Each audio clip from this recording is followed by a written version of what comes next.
À l'IDRAC Business School, nous pensons qu'être remarquable, c'est donner à tout le monde, tant qu'on donne sa chance à chacun. Nous valorisons les forces et la personnalité de chaque étudiant pour qu'il puisse évoluer dans un domaine vraiment fait pour lui.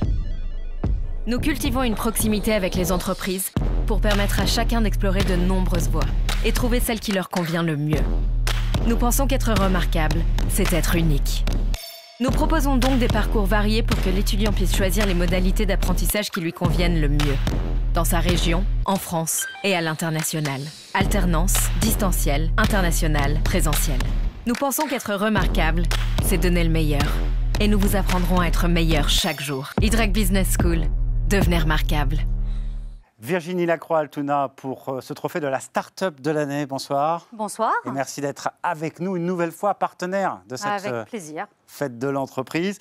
Alors, les start-up, les start-upers, vous connaissez, j'allais dire, vous en connaissez un bon rayon. D'abord parce que c'est vous qui les formez, puis vous les suivez aussi. Hein. Vous les formez, puis vous les suivez, faites les deux. Oui, alors on les forme, bien sûr. On a de plus en plus de jeunes qui s'ouvrent à des fonctions ou des postes, qui créent leur propre structure ou qui rentrent en start-up. Ça fait partie aussi des nouvelles générations. Donc oui, on a plein d'exemples. Je repensais là en préparant en me disant, tiens, lors du dernier trophée Ediane, nos alumni, quels sont ceux qu'on pourrait mettre en avant aujourd'hui? Bon, il y en avait beaucoup trop pour pouvoir le faire. Donc voilà, donc on est ravis chaque année de les accompagner. En amont dans l'incubateur et à la suite dans le cadre de notre parcours alumni. Voilà, c'est ce que j'allais dire, parce que former des start-upers, c'est quelque chose de particulier, quoi. C'est un état d'esprit particulier. Oui, c'est tout un esprit, et puis en fonction des formations, c'est plus ou moins accompagné, donc oui, bien sûr. On va découvrir, si vous êtes d'accord, tout de suite, finalement, le lauréat ou la lauréate. La start-up de l'année, c'est là, on regarde? On regarde. Allez, c'est parti. Le trophée de la start-up de l'année est remis à l'entreprise Novigne de Pierre Chartier, créée en 2017 et dont les bureaux sont situés sur les quais de Saône à Lyon. Les domaines viticoles, eux, concernent les communes de Juliers, l'Aisne, Charnat, Saint-Martin-du-Mont et Champagne. Ce soir, l'entreprise est récompensée pour son engagement envers les vignerons qui leur permet de vendre autrement, que ce soit par le parrainage de vignes ou la vente en ligne.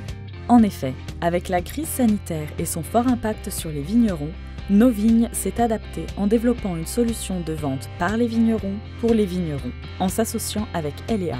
Cette initiative a permis aux viticulteurs de prendre le virage numérique en leur créant des boutiques de vente en ligne à des frais très réduits. Avec Novigne, devenez acteur de votre vin. Voilà, un grand bravo à vous, Pierre Chartier. Merci bravo beaucoup. À Novigne également pour ce joli trophée de la start-up de l'année.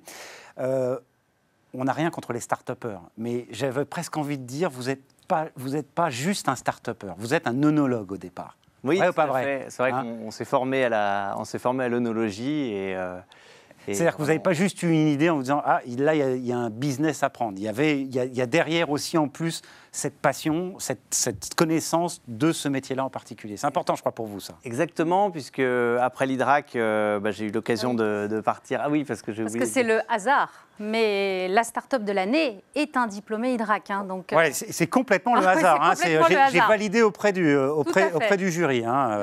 Et donc j'ai eu l'occasion de partir pour des grands groupes, et puis je voulais revenir à un projet beaucoup plus proche de la nature, et donc on a lancé l'aventure Novigne. Et vous avez donc développé cette solution digitale pour les viticulteurs qui ont été dévastés, certains, par la crise du Covid. Ça a été vraiment très très violent. D'autant que certains de ceux qui travaillent avec vous travaillent 80% avec les grandes tables de la restauration. Enfin, c'est catastrophique au départ, le constat. La solution, en fait, permet aux vignerons de suivre, de vendre par le biais de boutiques en ligne. Voilà, vous leur créez des boutiques en ligne, et en fait, vous avez digitalisé des vignerons qui ne l'étaient pas à un moment où il y avait un vrai besoin pendant cette crise Covid. Est-ce que c'est bien résumé? Exactement, et du coup, on a de plus en plus de demandes, et l'objectif, ça va être cette année de faire une levée de fonds pour pallier à cette demande. L'appel est lancé? Exactement. Bon, voilà. Bravo à vous, en tout cas. Novigne, Pierre Chartier, vos équipes, pour ce trophée de la start-up de l'année. Merci Bravo beaucoup. encore. Merci à vous.